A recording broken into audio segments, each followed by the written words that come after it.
Hello students, आज हम पढ़ेंगे class 9 subject science physics chapter 2 force and laws of motion. ठीक है, इसका पार्ट नंबर कौन सा पढ़ेंगे बेटा हम? 6। पार्ट 5 में मैंने आप लोगों को बताया था न्यूटन सेकंड लॉ। तो न्यूटन सेकंड लॉ एक्चुअली में होता क्या है? तो न्यूटन सेकंड लॉ के बारे में आप लोगों को मैंने बताया था कि the rate of change of momentum is directly proportional to the applied force.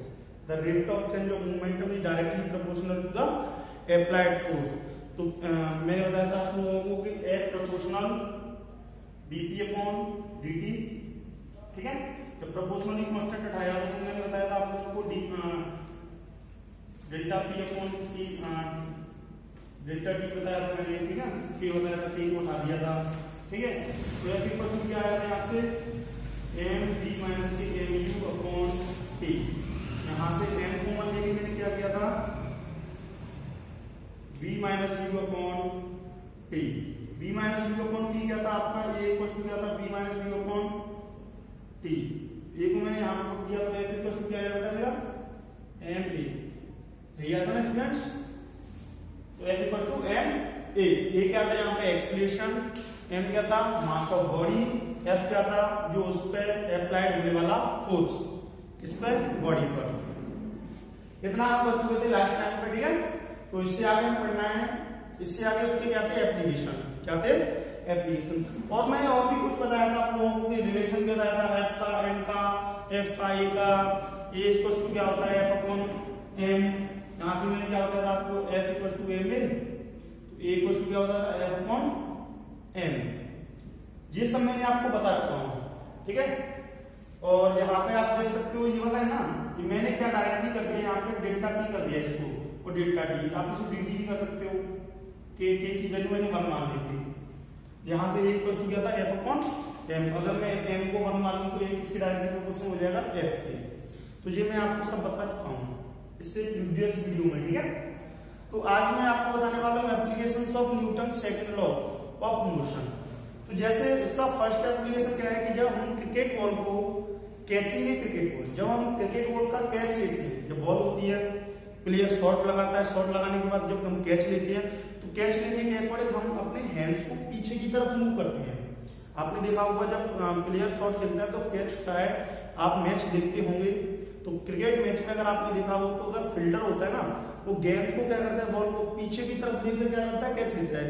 क्यों लेता है? क्योंकि जो उसका होता है ना मोमेंटम धीरे धीरे कम होता जाता है और उसकी जो फाइनल वेलोसिटी कम होती जाएगी, उसको जब लेगा तो उसके हैंड्स में कुछ ना कुछ कम फोर्स लगेगा और उसके हैंड्स में कम लगेगी। ठीक है, तो इसके अकॉर्डिंग तो एक cricket player moves his hands backward on catching A fast cricket ball.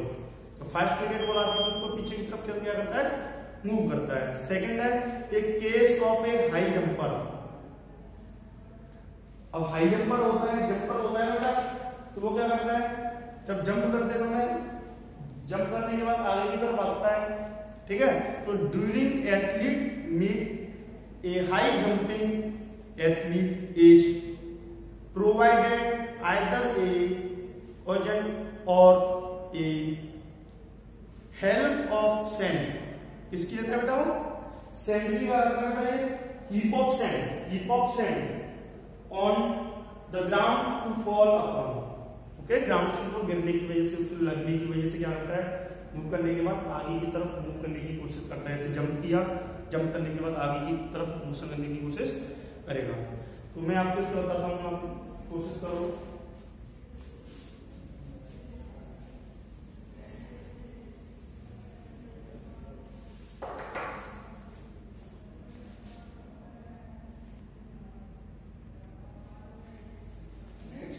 जैसे हम लिखता हूं मैं applications of Newton second law of motion.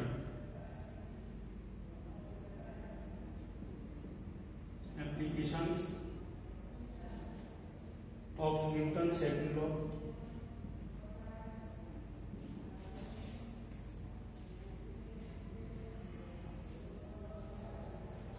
Of motion.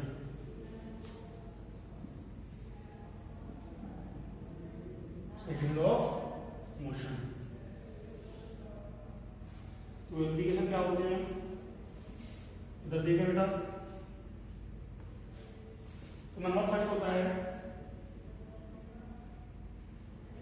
Catch a cricket ball, catching A cricket ball, catching A cricket ball. A cricket player और fielder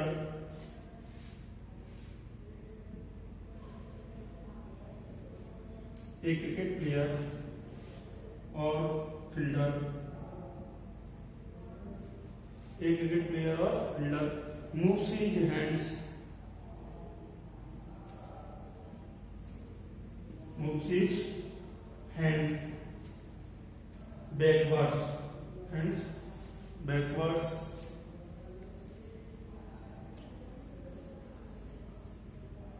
backwards on catching a fast cricket ball, on catching a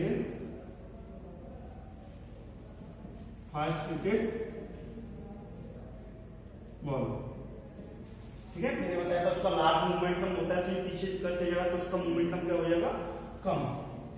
तो जो उसके hands में थोड़ा सा जो लगने की हो ना कि उसमें चोट आए या कुछ हो, उसमें थोड़ा फोर्स लगेगा, तो ज्यादा फोर्स लगता है तो उसमें उनको ज्यादा कितनी ज्यादा लगने की, तो वो लगता है। ठीक है, फोर्स लगेगा तो हो सकता है हाथ इंजरी भी हो जाए। Next the case of A high jumper,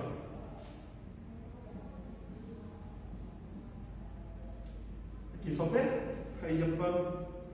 high jumper वाले क्या होता है, तो during athlete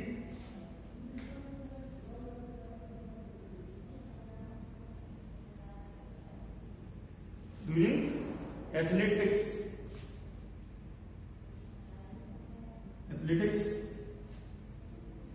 meet a high jumping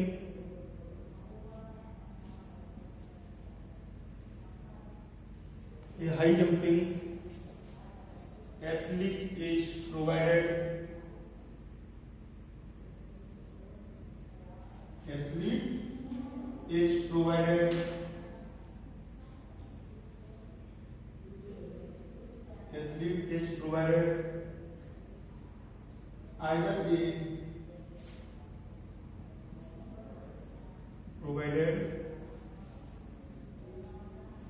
either a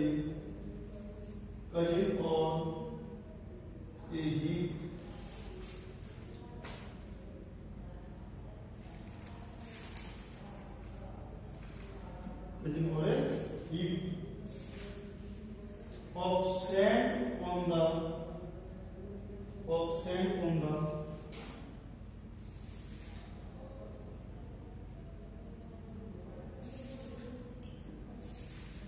the ground, heap of the sand on the ground to fall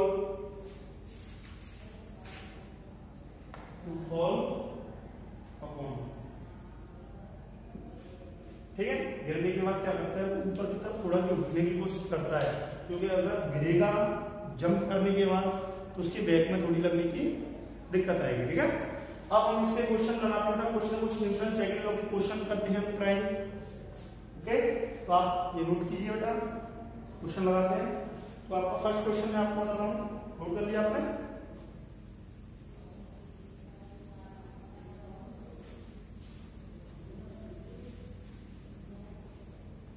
next first question है आपका, what force would be needed, question number 1। क्योंकि मैं आज आपको केवल एप्लीकेशन इसके और कुछ क्वेश्चन का आगे कोशिश करूंगा। ठीक है, what force would B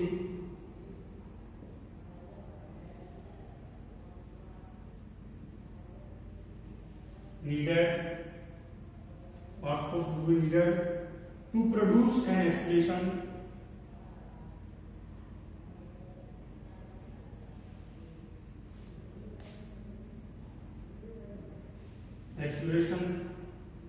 of 4 meter per second square in a ball of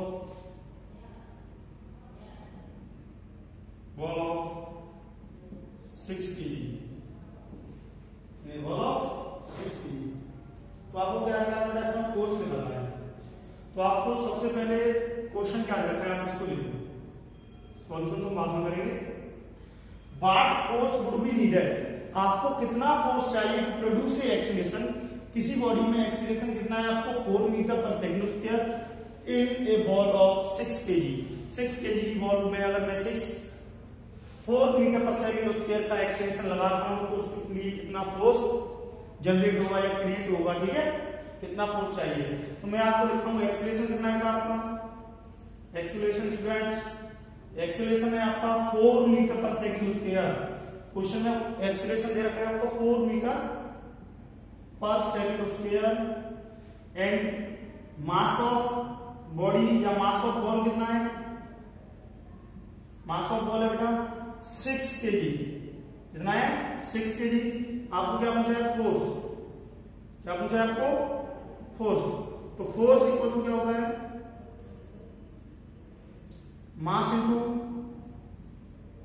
acceleration, mass into acceleration. Mass कितना है 6, मास ऑफ बॉल है 6 इंटू 4, कितना आएगा ये, force equal to 6 into 4 24 newton, 24 Newton.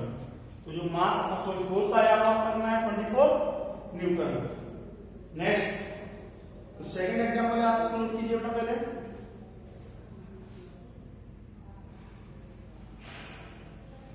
Next जो सेकंड एग्जांपल में आपको कराता हूं, ये क्वेश्चन कराता हूं, कर दिया नोट। तो सेकंड क्वेश्चन है आपका,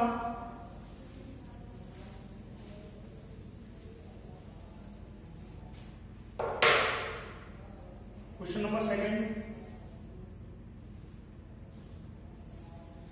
what is the acceleration produced, what is the acceleration,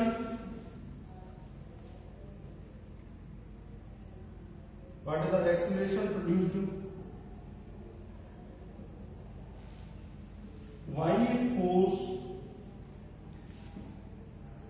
by a force of 12 Newton, of a 12 newtons exert on an object of mass 3 kg, mass 3 kg। उसने इस क्वेश्चन में क्या पूछा बेटा, एक्सीलरेशन, क्या पूछा इस क्वेश्चन में, what is the acceleration. Acceleration क्या होगा, प्रोड्यूस्ड बाय ए फोर्स, जब मैं किसी ऑब्जेक्ट पर फोर्स लगाऊंगा कितनी न्यूटन का, 12 न्यूटन का किसी ऑब्जेक्ट या बॉडी पर मैंने फोर्स लगाया तो उसका एक्सीलरेशन कितना होगा, एंड उस ऑब्जेक्ट का मास कितना है 3 kg, उस ऑब्जेक्ट का मास कितना बेटा 3 kg। स्टूडेंट, उस ऑब्जेक्ट का मास आपको 3 kg दे रखा है और फोर्स आपका कितना है 12 न्यूटन, तो उसका एक्सीलरेशन आपको क्या करना है, फाइंड करना है। तो सबसे पहले जो आपको गिवन है वो आप नीचे राइट करेंगे। सबसे पहले गिवन क्या क्या है कि भाई मास कितना है बेटा, मास है आपका 3 kg, तेरा mass of object 3 kg and force कितना है 12 न्यूटन, फोर्स कितना है 12 न्यूटन, फोर्स आपको यहां पर दिखाई दे रहा होगा 12 न्यूटन एंड क्या करना है, एक्सीलरेशन, एक्सीलरेशन ए। तो आप जानते हो एफ इक्वल टू क्या होता है, m इंटू ए, तो ए इक्वल टू क्या होगा एफ अपॉन एम। तो ए इक्वल टू एफ कितना है 12, ए कितना है सॉरी एम कितना है 3 kg का, 3 से 12 को डिवाइड किया कितना आएगा 4।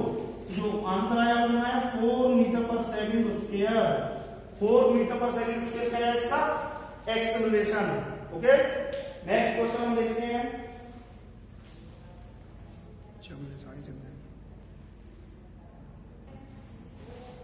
नेक्स्ट क्वेश्चन है, वो क्वेश्चन क्या है मैं आपको बताता हूँ जल्दी से। नेक्स्ट क्वेश्चन आने वाला है, बहुत अच्छा क्वेश्चन है, ध्यान से देखिएगा। तो नेक्स्ट क्वेश्चन है, कौन सा क्वेश्चन है calculate the force required to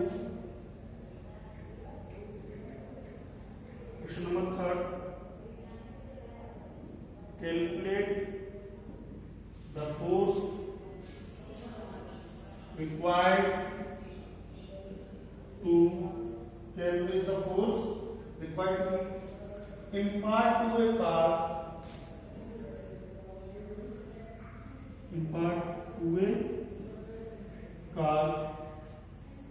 a velocity of 30 meter per second by to a car a velocity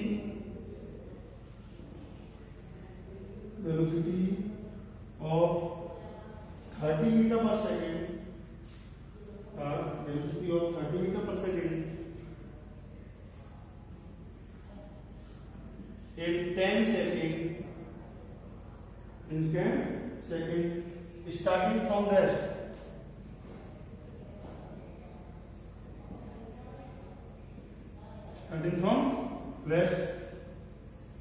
The mass of the car is 1500 kg.